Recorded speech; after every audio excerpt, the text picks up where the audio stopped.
I really like this bike. Today, we're going to review the Cervelo Caledonia that I've been riding the past year. What is the Cervelo Caledonia? The Cervelo Caledonia is Cervelo's endurance bike. What does that mean? It's the bike that's designed for you to ride further, go longer, and be a little bit more comfortable. The endurance bike has a little bit higher stack on it, a little bit longer wheelbase, be a little slacker fork.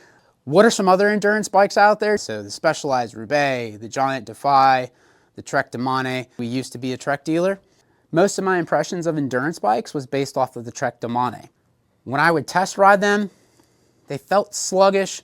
They rode nice, but they just didn't inspire me to want to put a lot of miles on one. So I kind of have always shied away from anything tied into that endurance bike. But after riding this, I wish this is the bike that we were selling to people. I wish we were a Cervelo dealer sooner.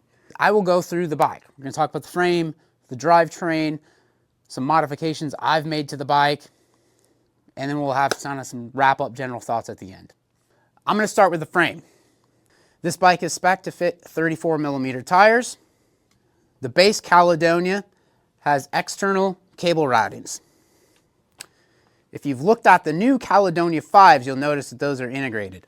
Quite honestly, for my general all-around riding bike, I kind of like this because I can drop the fork out of it, service the headset. It's not a big deal. And this one's electronic shifting, so there's only 2 housings running out of this thing anyways. One thing that I really like about this bike, and this is what, in my opinion, makes this bike stand apart from a lot of the other endurance bikes out there, just look at it. It still looks fast, and it is actually fast. It's a fast endurance bike.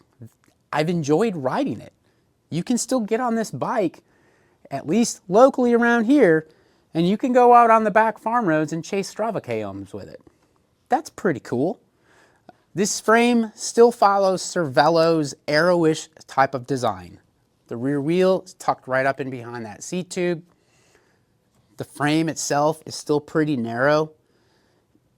It's an arrowish frame. If you look at it and don't look at the stack, you don't necessarily know that it's an endurance bike. It just looks like a fun, fast bike. I like that. One other frame feature that I like, the integrated top tube bag. Just like they do on all the gravel bikes, I think this is a pretty cool feature to add to the endurance bikes. Keep your snacks. Wheels and tires. So this bike came stock with some DT Swiss endurance wheels and some 30mm Vittoria Zafiro Pros. I took them off right away. Not bad wheels. They're just fine wheels. But I had a set of these Easton EA90 SLs. I really like these wheels. And with all the white laddering, these wheels look really good on this bike. Tires, I don't think I'm running the tires on this bike that I necessarily probably would want to run. Not a lot of people are buying 25mm tubeless tires anymore. We tend to have a little bit of overstock. When I needed some tires, I grabbed some 25s. Gonna burn those up. But ideally on this bike, I'd probably run some 28s or 30s in tubeless. Something pretty fast like Conti GP5000, a Vittoria Corsa Next, or maybe even the Corsa Pro. I have a set of Corsa Pro speeds on a Cervelo S5 that we've been doing some demo and testing with as well. So I really like those tires. Let's talk about the drivetrain. The bike came with an 11 to 34 tooth cassette on it. I didn't like it at all. It's pretty flat around here. I swapped the cassette out with the 11 to 30 tooth cassette, and I like it a lot better. The whole group set, it's Ultegra Di2. Like it a lot. I've ridden both SRAM and Shimano electronic shifting. Been on SRAM longer than I have been on Shimano.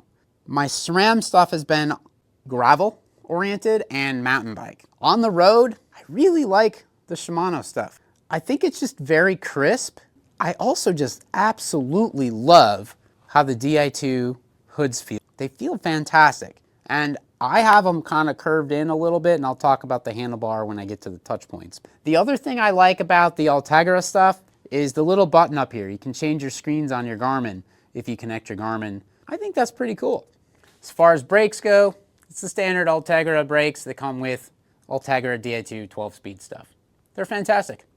As far as the crank goes, this is pretty much a pretty standard Shimano Ultegra crank. It's the 50-34 tooth chainring set, which is why I didn't need the wide range cassette on the back. That 34 tooth ring with the 30 tooth cog in the back, that's plenty of gear to climb anything around here. One odd thing I have going on with this crank, and you can't see it from there, I've got an 11-speed Stages Ultegra crank left-hand side on it. The Q factor is off by a couple of millimeters if I remember correctly. I just cheat it with a pedal washer and it's close enough. You'll never notice a millimeter. Let's talk about the touchy-feely points of the bike. The seat does not have the stock seat on it. Currently I have a Ergon Pro road seat on it. That said, the stock seat on this bike was pretty comfortable, but it was a little soft for my liking.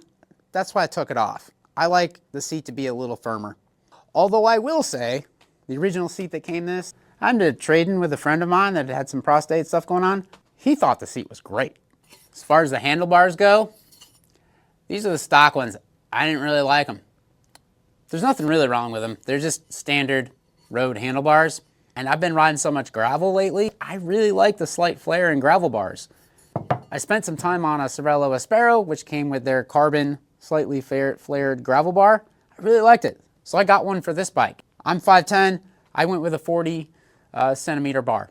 I really like it. I'm probably gonna move to 40 centimeter bars, especially on flared ones. Anyway, if you have a Cervelo or really any other bike, that Cervelo carbon kind of aero bar, it's pretty good. I like it. As far as bar tape on here right now, this is just some cheap Shimano Pro branded cork tape. It's pretty good stuff actually, and it's become our kind of go-to white and black bar tape that we stock in the shop for just standard basic bar tape. I mentioned this earlier, I have the hoods tipped in just a little bit. I really like that. Every time I do that for someone on their bike when we're doing some fit sessions and getting somebody fitted up on a new bike, everyone likes it too. Seat post. I swapped out the seat post as well. It had a standard aluminum Cervelo seat post on it, and it was very much rear offset. I put a 0 offset on this one. Cervelo's carbon post is pretty nice. What the heck do I got mountain bike pedals on it for? I don't normally ride road with mountain bike pedals. However, it's winter here, and I could wear my either fat biking boots with it or just some winter heavier riding boots with some SPD clips in. All right, so to wrap things up, I really like this bike. It's changed what I thought about endurance bikes. We used to be a Trek dealer. We sold a lot of Trek Domanes. Nice bikes. They rode really nice, but I was never really inspired to go want to get one. I either wanted something that was faster or not as heavy. When I got on this bike, it left me wondering why I hadn't gotten on one sooner, and also was wishing we had started stocking these sooner. It's changed my mind and changed what I've thought about that whole endurance bike category. This bike rides really good, and it's still fast. It still looks really good. It doesn't have an excess weight on it, and I really like the bike. If you were like me, or just anybody who was kind of poo-poo on the endurance bikes because you still needed that sporty looking, fast looking bike, I'd highly encourage you to take a look at these Cervelo Caledonias. It's a very enjoyable bike to ride. Thanks for tuning in.